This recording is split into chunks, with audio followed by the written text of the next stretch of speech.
Han pasado más de 5 años desde que se presentase el anteproyecto para rehabilitar las antiguas dependencias capitulares, por entonces en desuso, y poder utilizarlo para alojar el archivo histórico, catedralicio y diocesano, además de añadir una sala de exposiciones y conferencias.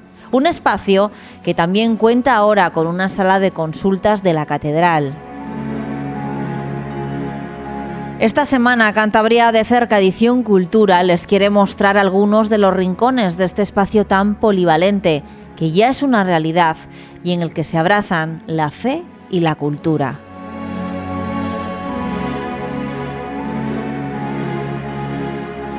Don Manuel Sánchez Monje, obispo de la diócesis de Santander, antes de nada agradecerle que esté en este programa Cantabria de Cerca, edición Cultura. Bienvenido. Pues me alegro mucho de poder aceptar la invitación vuestra. Don Manuel, ¿qué es para usted la cultura? La cultura, como sabemos, esta palabra cultura viene de cultivar, y entonces a lo que alude es al cultivo de la mente, de la razón, de la sensibilidad.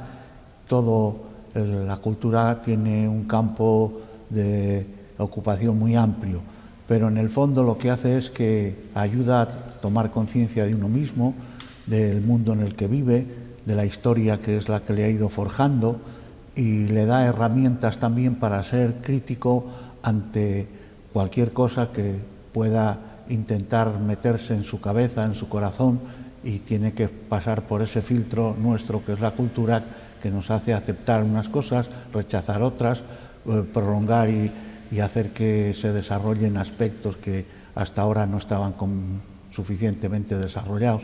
La cultura es muy importante. Don Manuel, estamos en este nuevo espacio que aúna precisamente la fe y la cultura, así es como hemos llamado al programa de esta noche. ¿Cómo surge la idea de este proyecto? Nos tenemos que remontar unos cuantos años, don Manuel. Pues sí, cuando llegué y vi estas dependencias de la catedral, que era un edificio de muy pocas plantas y muy antiguo, los techos muy altos, para la calefacción pues era un problema, y yo pensé que era el momento de remozarlo.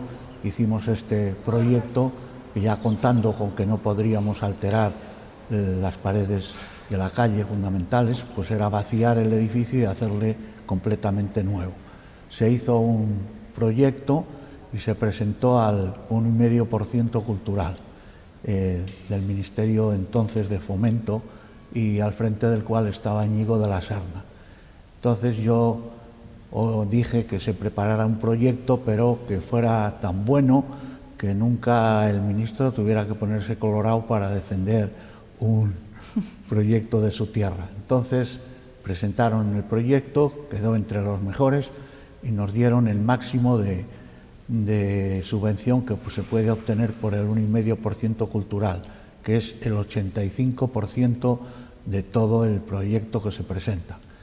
Y ese otro 25% teníamos ya que ponerlo bien el obispado o bien buscar ayudas, y fue un día en un comentario espontáneo y diciéndole lo que íbamos a hacer a la alcaldesa, pues ella se adelantó para decir que el ayuntamiento quería colaborar, y ya llegamos a la conclusión de que el ayuntamiento ponía la mitad de ese 25% restante y la otra mitad el obispado.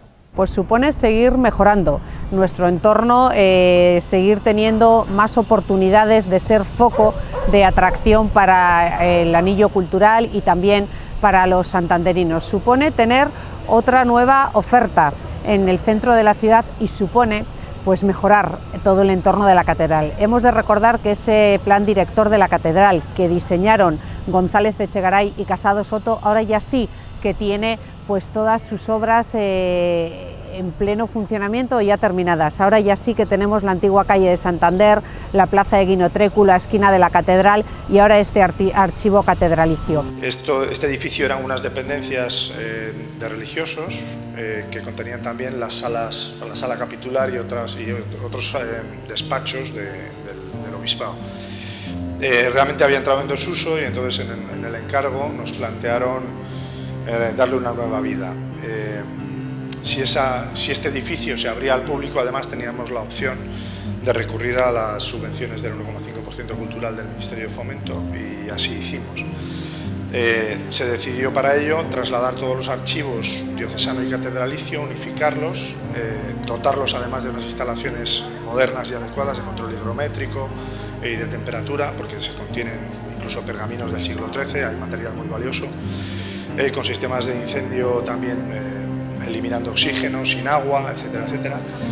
Y para todo ello, como necesitábamos una capacidad importante y además también cierta capacidad de crecimiento, se aprovechó esta intervención para resolver otros problemas que tenía la catedral, como falta de espacios de almacenaje y sobre todo el problema de accesibilidad. A la catedral viene gente que frecuentemente es bastante mayor, tiene dificultades para las subidas, para las escaleras. Entonces, con este proyecto, ahora ya a ras de tierra por Juan Plaza, se puede acceder al ascensor que le sube directamente al claustro. Y en el claustro hay un montacargas para aquellos que tengan silla de ruedas o alguna otra dificultad, puedan acceder ya sin ningún escalón a la catedral. Eso yo creo que es una cosa muy práctica y muy importante para los que viven en la ciudad y participan en el culto de la catedral. Por otra parte, también este proyecto lo que pretendía era aunar dos archivos. Teníamos el archivo catedralicio aquí en La Girola y teníamos el archivo diocesano en el seminario de Monte Corbán. Ahora ya están los dos archivos juntos. Primero, pues los libros, especialmente los papiros, los incunables, están ya con todas las condiciones higiénicas que tienen que tener, de temperatura, de todo esto bien vigilado. Los investigadores pueden venir a una sala muy cómoda para investigar, y yo creo que es una riqueza para todos el tenerlo junto, el tenerlo accesible y el tenerlo en las mejores condiciones. Este renovado edificio cuenta ahora con 2 depósitos en los que hay almacenados aproximadamente 600 metros lineales de documentación. La más antigua data del siglo X, el primer documento que está en soporte pergamino, pero lo más abundante empieza a mediados del siglo XVI y llega hasta el siglo XX. Lola Gutiérrez es técnico superior del Archivo Catedralicio y Diocesano de Santander. Y lo que nos hace es dar una visión de cómo se vivía hace 600, 500, 400 años, 200, de cómo se vivía la gente sencilla, porque lo que veo yo que a veces la historia, lo que nos enseñan en los institutos, incluso en la facultad, es más la historia política, ¿no? De las grandes decisiones que nos afectan a nosotros, a los particulares. Pero esa microhistoria de la vida que a nosotros, los que no somos tan importantes, nos da testimonio de cómo vivían. Como la vida antes, ¿no? Sí, eso es, de cómo las madres eran madres, de qué situaciones a las que se tenían que enfrentar, de los hombres también a la hora de, en sus trabajos, en su manera de celebrar las fiestas, en su fe, en su cultura, en su mentalidad, en su forma de relacionarse, incluso pues qué tipo de nombres se llevaban, usa el urbanismo de los pueblos, de las calles, con el arte, yo qué sé, es un poquito, son pinceladas, detalles de la realidad pequeñito, y claro, todo esto es que te metes en un pozo que te permite un poco... Podríamos decir, Lola, que en estas paredes, en estas estanterías, sí, ahora se recoge la historia de tantos años de la vida de nuestra comunidad y de sus gentes. Eso, ¿no? Es, sí, nos ayuda también un poco a ver por qué somos lo que somos, porque somos herederos de los antepasados, ¿no? Que vivían de esta manera. Entonces, este archivo permite a cualquier ciudadano de a pie aproximarse, no hace falta tener ni grandes nociones de historia, ni de arte, que cualquiera puede venir con nuestra ayuda y nuestro asesoramiento y un poco reconstruir la historia de su pueblo, la vida de la parroquia, la historia familiar. Bueno, es un archivo con un alcance muy popular. Este es uno de los archivos, si te parece, Lola, vamos al otro, sí, y nos enseñas de primera mano alguno de esos documentos. Sí, cómo no.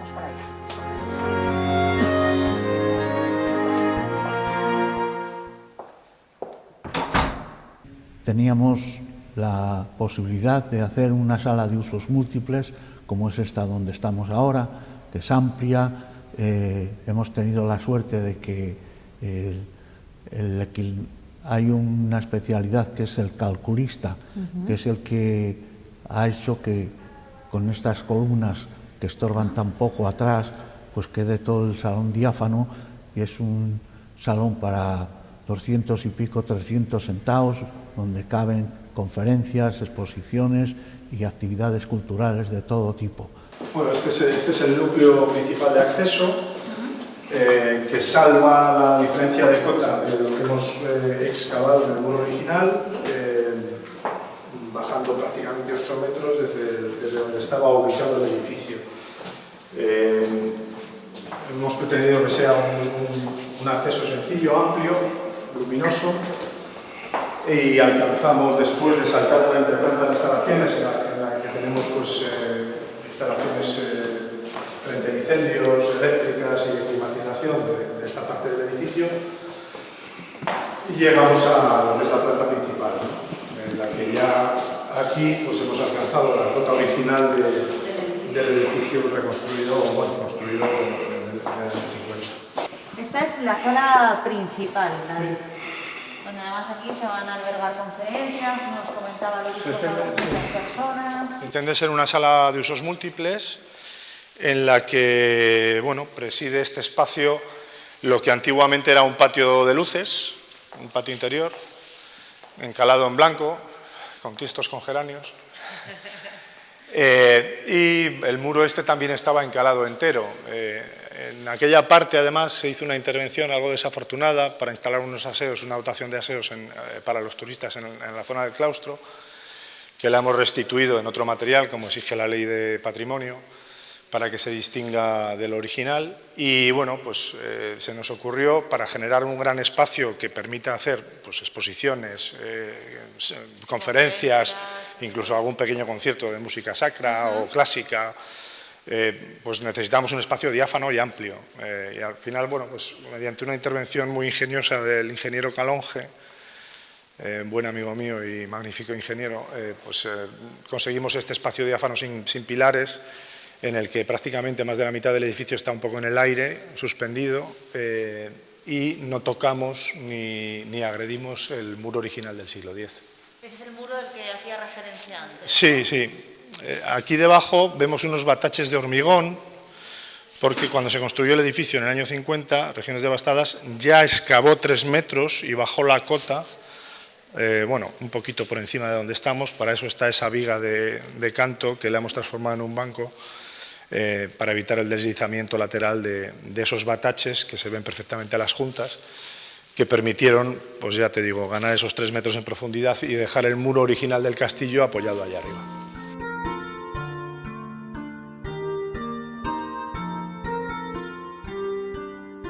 Don Manuel, ahora que ya podemos estar aquí sentados, ¿no? Este proyecto ya es una realidad.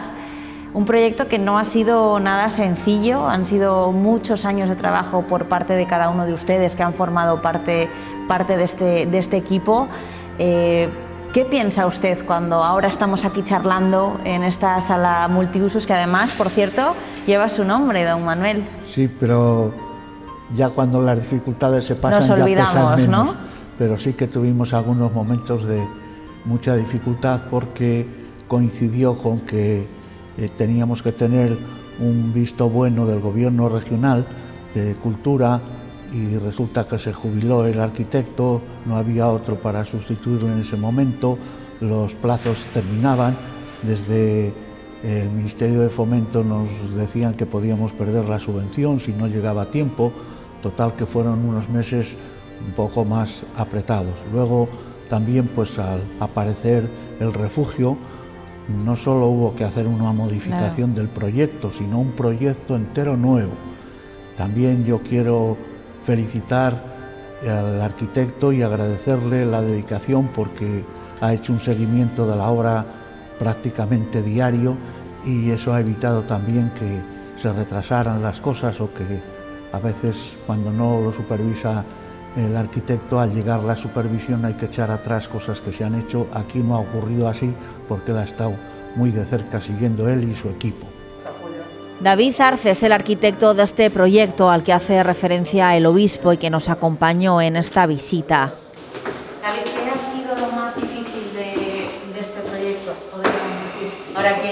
Aparte de las tramitaciones administrativas, dices. Sí. Bueno, además, tenemos que decir también que es por si todo era ya difícil de por sí, os pilló un invierno.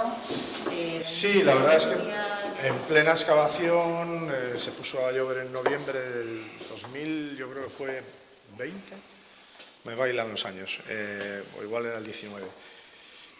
Se puso a llover cuando teníamos esto excavado 8 metros y además nos habíamos aproximado, porque era una zona de rellenos, precisamente a los muros de esas dos capillas que los vamos a ver ahora. Y tuvimos hasta un pequeño deslizamiento de terreno. Bueno, pasamos unas semanas un poco agobiados. Pero bueno, afortunadamente todo terminó bien, se resolvió la modificación de la estructura, que hubo que hacerla un poco sobre la marcha. Y bueno, la verdad es que yo creo que el resultado es bastante agradable. Claro, cuando ahora lo recorres, como estábamos haciendo ahora, me imagino que te sientas orgulloso. Sí, de verdad el resultado yo creo es muy bueno. Queda aquí un edificio para abrir la catedral a la ciudad y bueno, y al mundo. Y bueno, yo creo que poco a poco se empezará a generar actividad al 100%, que ahora mismo todavía no hemos sido capaces, pero puede ser un núcleo cultural muy interesante dentro de lo que es el Anillo de Santander, que está, como todos sabéis, repleto de cosas, ¿no?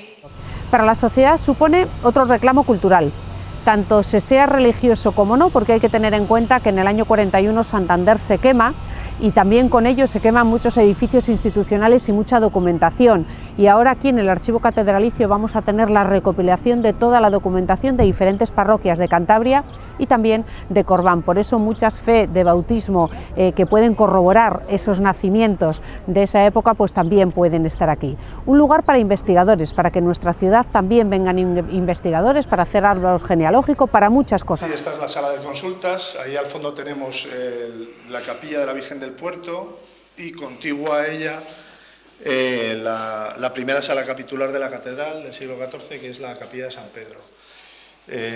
Nos parecía interesante pues, tener estos muros aquí presidiendo este espacio en el que cualquier visitante puede venir a obtener la información de los archivos de la catedral y de la diócesis, que están a disposición de todo el mundo. Bueno, a ver, en las cajas tenemos documentos en formato libro. Son documentos en formato libro, no son... A ver, la apariencia parece que esto es una biblioteca. Sí, si tú te pones a mirar, todos son encuadernaciones. Qué bueno. Nosotros hemos elegido este modo de colocar la documentación, después de habernos formado técnicamente, sí, porque estamos... todo el peso del libro recae sobre la superficie más amplia. Esta caja está diseñada para estar colocada así, como son los libros en las bibliotecas, para que se vean los lomos más bonitos y todo eso. Pero a nosotros lo que nos interesa es la conservación. Entonces, la mejor manera de que un documento se conserve es así. Porque, por ejemplo, Lola, este libro que tienes ahora mismo en las manos, ¿cuántos años puede llegar a tener? Fíjate. Pues mira, esto es no es ni tan viejo, de 1807, casi nada, siglo X, para mí casi no. Nada, claro. Para mí es poco. Para ti es actual, porque, ¿no? Bueno, sí, reciente, porque claro, hay libros de 1526 y luego hay pergaminos del siglo XII, del siglo XIII. Entonces, almacenados de esta manera, nos aseguramos de que duren otros de que se los podamos años, ¿no? transmitir a las generaciones venideras.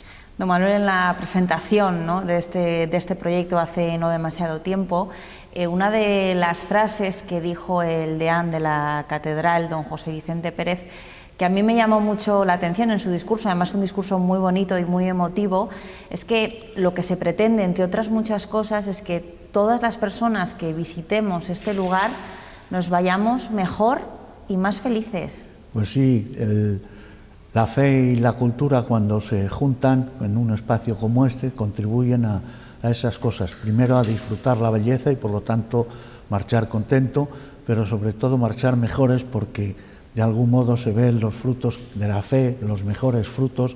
La fe engendra cultura y ha engendrado una cultura aquí en nuestra tierra, en el mundo entero, pero aquí lo podemos ver palpablemente en cualquier rama del arte, en la pintura, en la escultura, en la arquitectura, en la literatura.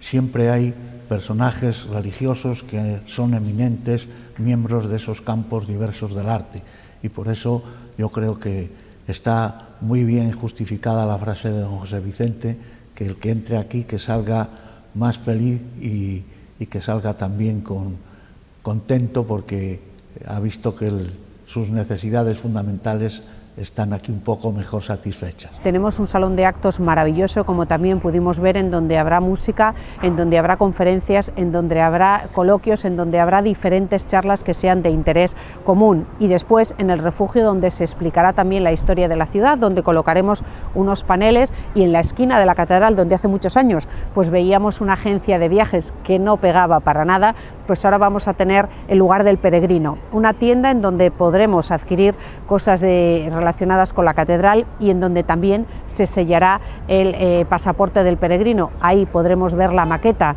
de Santander y podremos contar el relato de cómo Santander va cambiando, de qué había en el lugar donde ahora está la calle Calvo Sotelo, por ejemplo, y eso tanto para niños, para santanderinos, cántabros, para turistas, para quien quiera.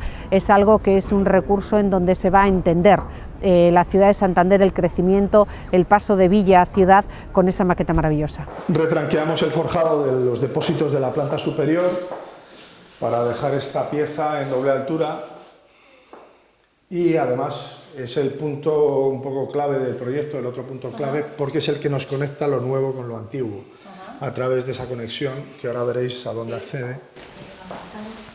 Es interesante esa diferenciación, ¿no? David, que intentabais hacer en el proyecto y que habéis conseguido plasmar, es decir, de todos los turistas, digamos que se separa un poco el tránsito del turismo de la catedral. Era otro de los objetivos a lograr. Parece lógico en estos tiempos pues, que ya una catedral a la que, sobre todo en verano, tenemos un flujo de turistas muy importante. No es la del Sevilla o la de León, pero sigue viniendo 300 o 400.000 personas a lo mejor al año. Pues bueno, que no se mezclen sistemáticamente con la gente que viene a misa, ¿no? O a cualquier otro oficio religioso. Y así logramos separar los señalados de lo nuevo de lo antiguo, porque así llegamos a lo que es este maravilloso claustro de la catedral de Santander. Que es realmente la joya del edificio. Como ven, esta actuación ha significado la mejora de la estructura y la cubierta del edificio y ha descubierto hallazgos de suma relevancia como los muros del castillo de San Felipe, la capilla de San Pedro, un nuevo refugio antiaéreo y restos que datan del siglo X. Si os fijáis aquí se ven la historia del incendio, la tienes en estas bóvedas. ¿Ves que está inclinado el muro hacia el interior? Sí. Lo están los cuatro. Al arder las cubiertas, se dilataron las bóvedas de piedra y ensancharon los pórticos que aguantaron, gracias a, pues, al ser un cuadrado, pues en las esquinas tiene la rigidez y aguantó los empujes un paño contra el otro. Aún así, el desplazamiento es tan importante, yo creo que en algunos sitios hay desplomes de 20-30 centímetros, que decidieron reforzar los paños interiores en el claustro con unos contrafuertes que se significan bastante por el cambio de tono de la piedra. Si os fijáis y os asomáis, esos contrafuertes que son más blanquecinos y asoman sobre el paño central son un refuerzo del año 50.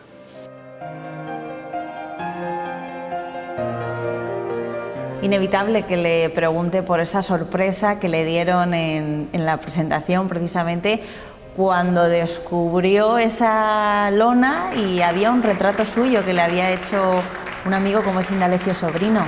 Pues sí, la amistad hace estas cosas y estas sorpresas, y yo tenía una idea de que parece que estaban preparando un cuadro, pero yo no pensaba ni que iba a ser tan pronto, ni que iba a ser para este lugar, ni nada de eso. Y cuando estábamos allí en lo que luego será una futura capilla, pues yo creí que era algún elemento para la capilla futura, lo que estaba tapado. Cuando lo destapé vi que era un retrato mío, y yo le tengo que agradecer a Indalecio Sobrino el cariño que ha puesto en esa obra, pues que para mí también es una obra magnífica, y he oído los mejores comentarios hacia su persona, porque como artista y como pintor pues tiene una fama bien reconocida. Estamos en el otro archivo con el que cuentan ahora estas nuevas instalaciones. Y, por ejemplo, aquí, ¿qué tipo de documentación se recoge? Este es el armario planero, que está pensado para colocar los documentos de formato muy grande que no entran en cajas. aquí está como la crème del archivo, porque son los documentos más antiguos y como los que más llaman la atención. Por ejemplo. Sí, tenemos los pergaminos de la antigua abadía de Santa Juliana, de Santillana del Mar,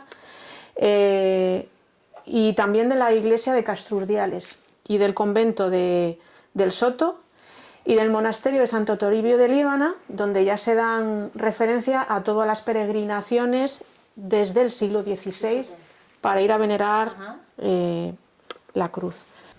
Esto es tan solo un ejemplo del valioso material que custodian en este archivo. Aquí tenemos los cantorales que utilizaba el cabildo de San Emeterio y San Celedonio para toda la liturgia que se celebraba en la iglesia colegial. Son los libros que encontramos habitualmente en el coro de las catedrales, ¿sí?, que están abiertos en un atril o en un facsístol, y bueno, que están escritos a dos tintas. A ver, os voy a enseñar. Tiene pinta de pesar, Lola. Sí, pesan. Las encuadernaciones son de madera y esto está hecho en pergamino. Y normalmente los monjes seguían la liturgia pues a través de los cantos que están recogidos en estos libros. Tenemos 34 de estos. De estos, sí. Han sido restaurados más de la mitad en sucesivos intervenciones. O sea que este está restaurado ya. Sí, este está restaurado. Estos que tenemos aquí están todos restaurados. David, yo creo que una de las cosas más difíciles a la hora de hacer un proyecto es finalmente conseguir plasmar eso que buscábamos en la realidad, ¿no? En ese sentido, ¿satisfechos? ¿Lo habéis logrado? Afortunadamente creo que sí. De hecho, durante la ejecución de la obra, un poco los a priori inconvenientes que nos fueron surgiendo, pues incluso el refugio antiaéreo, los 70 metros de túneles que nos encontramos en la excavación, o la diferencia de los sustratos geológicos de roca y de rellenos que cambiaron bastante de sitio con respecto a lo estudiado en el geotécnico.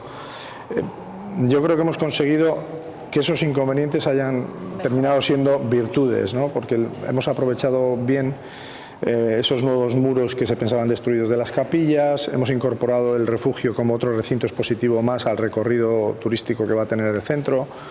Y bueno, la verdad es que creo que el resultado es incluso mejor que el anterior. Para ello sí que es cierto que en obras y sobre todo en reformas tienes que estar permanentemente en obra, porque si no es muy complicado conseguir resolver e improvisar y llevar a buen puerto las distintas soluciones.